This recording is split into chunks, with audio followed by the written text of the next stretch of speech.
ونصلي على رسوله الكريم أما بعد فقد قال الله تعالى في القرآن العظيم وفي القرآن المجيد بعد أعوذ بالله من الشيطان الرجيم بفضل بسم الله الرحمن الرحيم ألا بذكر الله تطمئن القلوب صدق الله العظيم وقال نبينا محمد صلى الله عليه وسلم يا مقلب القلوب ثبت قلبي على ديني رواه الترمذي أو قال كما عليه الصلاة والسلام.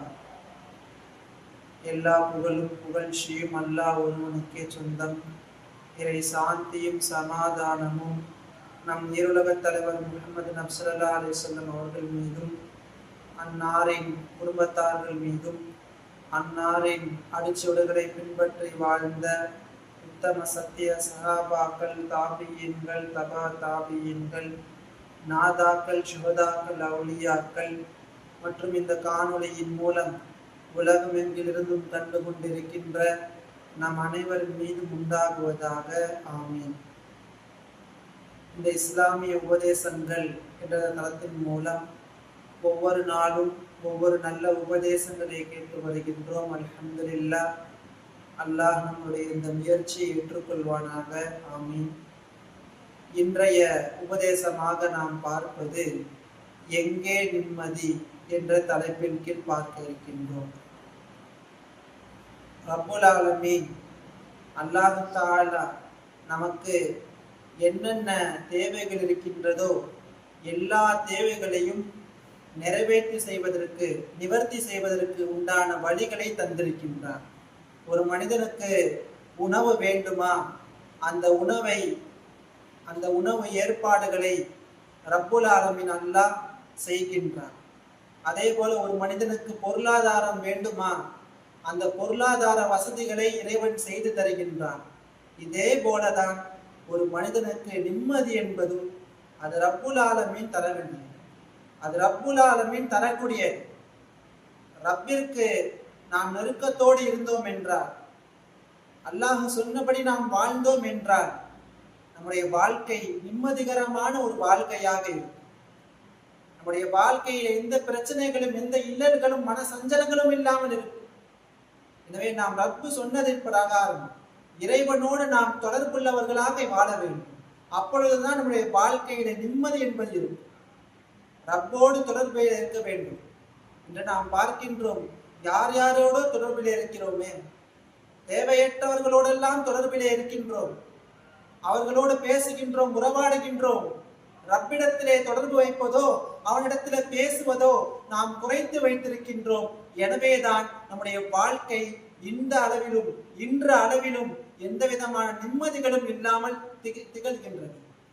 எனவே நம்முடைய வாழ்க்கை நிம்மதியாக இருக்க வேண்டும் என்றால் ரப்போடு நாம் தொடர்பிலே இருக்க வேண்டும்.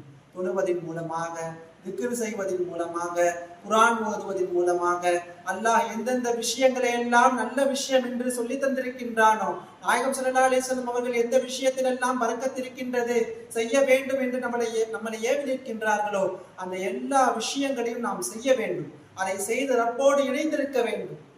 அதை விட்டு நாம் என்னென்னவோ வேற ஏதும் தவறான விஷயங்களை செய்தால் நமக்கு நன்மைகள் கிடைக்காது, மாறாக தீமைகள் தான் கிடைக்கும்.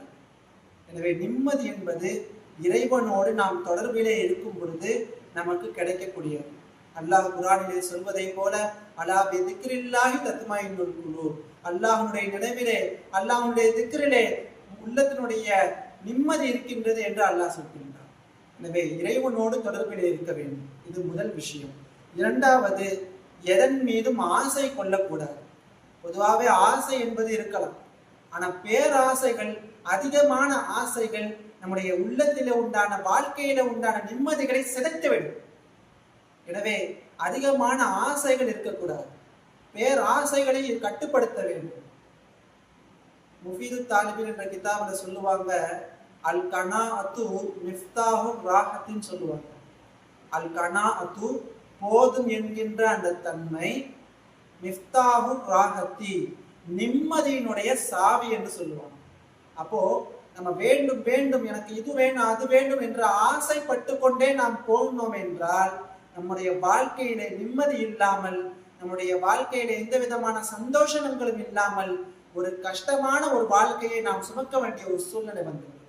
எனவே ரப்பு நமக்கு கொடுத்திருக்கின்றான், இந்த விஷயத்தை இந்த ரப்பு நமக்கு கொடுத்திருக்கின்றான், நாம் இதை பொருந்து கொள்ள வேண்டும் என்று எண்ண வேண்டுமே ஒழிய நமக்கு இன்னும் வேண்டும் இன்னும் வேண்டும் என்கின்ற அந்த பேராசைகள் இருக்கக்கூடாது.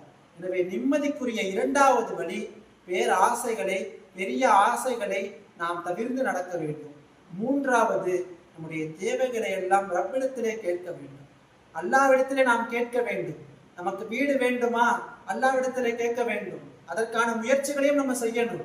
வெறுமன ரப்பிடத்துல கேட்டுட்டு போயிடக்கூடாது, முயற்சிகளும் இருக்கணும். அதே சமயம் ரப்பிடத்திலும் கேட்க வேண்டும். நம் ரப்பிடத்திலே கேட்டோம் என்றால் எவ்வளவு பெரிய விஷயமாக இருந்தாலும் சரி நம்மை தேடி வரும். நாம் இறைவனிடத்திலே கேட்கவில்லை என்றால் எவ்வளவு பெரிய சின்ன விஷயமாக இருந்தாலும் அது நம்மை கண்டிப்பாக அடையாது. ஒரு புத்தகத்துல ஒரு நிகழ்வை படிச்ச ஞாபகம். ஒரு சலீம் என்கின்ற ஒரு மருத்துவர் இருந்தார். அவர் ரொம்ப ஹார்ட் ஸ்பெஷலிஸ்ட், இந்த இதய நல மருத்துவர். அவர் என்ன செஞ்சாரு, அவருக்கு ஒரு திருச்சியில ஒரு இடத்துல அவார்ட் ஃபங்க்ஷன் வச்சிருந்தாங்க. அதுக்கு போறதுக்காக வேண்டி அவர் முடிவு பண்ணியிருந்தார். அந்த நாள் வந்தவன சரி ஃப்ளைட்ல போயிடலாம் அப்படின்னு சொல்லி ஃப்ளைட் டிக்கெட் புக் பண்ணியிருந்தார். ஆனா அந்த சமயம் பார்த்து ஃப்ளைட் டிக்கெட் கிடைக்கல. சரி ட்ரெயின்ல போகலாம் அப்படின்னு சொல்லி ட்ரெயின்லயும் ரிசர்வேஷன் பண்ணியிருந்தார். அன்னைக்குன்னு பார்த்து ட்ரெயினும் கிடைக்கல அவருக்கு. சரி அவார்டு ஃபங்க்ஷன் வர ஆச்சு, நமக்கு முக்கியமான ஃபங்க்ஷன் ஆச்சு அப்படின்னு சொல்லி அவர் என்ன செஞ்சாரு, ஒரு கார் புக் பண்ணி நம்ம போயிடலாம், ஒரு கார்ல போயிடலான்னு சொல்லி கார்ல போயிட்டு இருந்தார். போயிட்டு இருந்தவன கடுமையான மழை ஒரு இடம்லாம் சேரும் சருதியமா ஆகி, உடனே இதுக்கு மேல வண்டி நகராது, நீங்க எப்படியாவது போங்கன்னு சொல்லி டிரைவரை இறக்கி விட்டுட்டு போயிட்டார். அவ்வளோ பெரிய டாக்டர் நடு ரோட்டில் நின்னார், ரொம்ப கவலையோடு இருந்தார். பக்கத்துல ஒரு ஓட்டு வீடு இருந்துச்சு. சரி மழையில நிக்கிறோமே, அந்த ஓட்டு வீட்டுல ஒதுங்குவோம்னு சொல்லி அந்த ஓட்டு வீட்டுல கன்னத்துல கையை வச்சுக்கிட்டு உட்கார்ந்து இருந்தார். ரொம்ப நேரம் உட்கார்ந்து இருந்தார். உடனே பக்கத்துல ஒரு வயசான பாட்டியம்மா, ஒரு மூதாட்டி அல்லாஹ்விடத்துல துவா செய்யறாங்க. ஒரு குழந்தையும் பக்கத்துல வச்சிருக்காங்க. அந்த குழந்தைய பாக்குறாங்க, அழுகுறாங்க, துவா செய்யறாங்க. இந்த குழந்தைய பாக்குறாங்க, அழுகுறாங்க, துவா செய்யறாங்க. இதே மாதிரி தொடர்ந்து செஞ்சுக்கிட்டு இருந்தாங்க. இந்த சலீம் டாக்டர் பார்த்துக்கிட்டே இருந்தார். உடனே அந்த மூதாட்டிகிட்ட கேட்டாரு, ஆமா அந்த குழந்தைய பார்த்து பார்த்து அழுகுறீங்களே, என்ன விஷயம், என்னத்துக்காக அழுகுறீங்க, என்ன துவா செய்யறீங்க அப்படின்னு சொல்லி கேட்டார். அப்போ அந்த பாட்டியம்மா சொன்னாங்கன்னா, உண்மை இல்லை, இந்த குழந்தைக்கு பிறப்பிலேயே ஒரு பிரச்சனை இருக்குது, இதயத்திலே ஏதோ ஒரு பிறப்பிலேயே ஒரு பிரச்சனை இருக்குது. நாங்களும் எவ்வளோ பெரிய டாக்டர்கிட்டலாம் போய் பார்த்துட்டோம், எல்லா டாக்டருமே சலீம்னு ஒரு பெரிய இதய நல மருத்துவர் இருக்கிறாராம், அவர் தான் இந்த கேஸை பார்க்கணும் அப்படின்னு சொல்லி சொல்றாரு. அவ்வளோ பெரிய டாக்டர் நான் எங்க போய் பார்க்கறது, அவ்வளோ பெரிய மருத்துவரை நான் எங்க போய் பார்க்கறது? ஆனால் தான் என் ரப்பிடத்துல நான் கேட்கிறேன், யாருலா என்னால அந்த சலீமை போய் பார்க்க முடியாது, எனவே அந்த சலீமை எப்படியாவது என் வீட்டுக்கு கொண்டு வந்து, என்னால அந்த மருத்துவரை போய் பார்க்க முடியாது, அதுக்கு எனக்கு சக்தி கிடையாது, அந்த சலீமை எப்படியாவது என்னுடைய இல்லத்திற்கு வர செய்து விடு என்றுதான் நான் என் ரப்பிடத்திலே அழுது கேட்கின்றேன் என்று சொன்ன போது அந்த கண்ணீரோட அந்த சலீம் சொன்னாராம், உங்களுடைய துவா கபூலாகிவிட்டதம்மா, உங்களுடைய துவா கபூலாகிவிட்டதம்மா, நான் தான் அந்த மருத்துவன் என்று சொன்னான். நான் அவார்டு ஃபங்க்ஷனுக்கு எங்கேயோ போக வேண்டிய ஆளு, ஃப்ளைட்டு கிடைக்காம ட்ரெயின் கிடைக்காம பேசிட்டு வந்த அந்த காரும் பாதியிலே விட்டு நடு ரோட்ல நிக்கிறோமே நினைச்சேன். இல்ல நானா இங்க வரல, உங்களுடைய துவா தான் என்னை இங்க இழுத்து வந்தது என்று சொன்னார். அப்போ நம் இறைவனத்துல நாம் பிரார்த்தித்தோம் என்றால், கேட்டோம் என்றால், எவ்வளவு பெரிய விஷயமும் நம்மை தேடி வரும், நம்மை தேடி வரும். நாம் போக வேண்டிய அவசியம் கூட இல்லை, நம்மை தேடி வர செய்து விடுவான். அதே போல நம்முடைய இல்லத்திலே நிம்மதிகள் இல்லையா, பரக்கத்துகள் இல்லையா, இறைவனிடத்திலே கேட்க வேண்டும். இறைவனிடத்திலே நாம் எதை கேட்டாலும் ரப்புல் ஆலமீன் நமக்கு தர காத்திருக்கின்றான். தப்சீர் பைலாவில ஒரு ஹதீஸ் ஒன்று எழுதுவாங்க. தப்சீர் கிதாப் அது. அதுல ஒரு விஷயத்தை கொண்டு வரும்போது ஒரு ஹதீஸை பதிவு செய்யறாங்க. 2 பேரிடத்துல அல்லாஹ் தஆலா வெட்கப்படுகின்றான். 2 பேரிடத்துல. ஒன்றாவது, ஒரு அடியான் தன்னுடைய கைகளை உயர்த்தி விட்டு தன்னுடைய தேவைக்காக வேண்டி ஒரு மனிதன் ரப்பிடத்திலே கேட்கின்றான் என்றால் அந்த கையை வெறுங்கையாக ஆக்குவதே அல்லாஹ் தஆலா வெட்கப்படுகின்றான். அப்போ இறைவனிடத்திலே நாம் கேட்க வேண்டும்.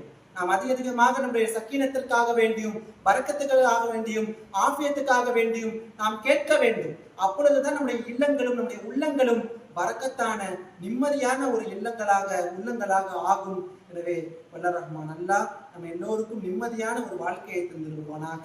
மேலும் எந்த விதமான கஷ்டங்களும் எந்த விதமான மன உளைச்சல்களும் எதுவும் இல்லாமல் நல்ல முறையில வாழக்கூடிய ஒரு நன்மக்களாக அல்லாஹ் உங்களையும் என்னையும் ஆக்கிருவானாக. ஆமீன். வாஹிர் தாவானா அல்ஹம்துலில்லாஹி ரப்பில் ஆலமீன். அஸ்ஸலாமு அலைக்கும் வரஹ்மத்துல்லாஹி தஆலா வ பரகாத்துஹு.